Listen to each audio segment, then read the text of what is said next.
అన్నా రాంబాబు అనే నేను శాసనసభ సభ్యునిగా ఎన్నికైనందున శాసనం ద్వారా నిర్మితమైన భారత రాజ్యాంగం పట్ల నిజమైన విశ్వాసం, విధేయత చూపుతానని, భారతదేశ సార్వభౌమాధికారాన్ని, సమగ్రతను కాపాడుతానని, నేను స్వీకరించబోయే కర్తవ్యాన్ని శ్రద్ధాశక్తులతో నిర్వహిస్తానని దైవ సాక్షిగా ప్రమాణం చేయుచున్నాను.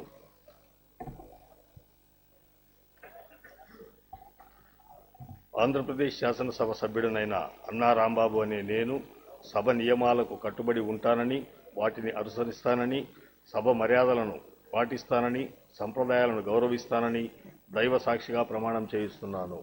శ్రీ రాంభూపాల్ రెడ్డి కాటసాని.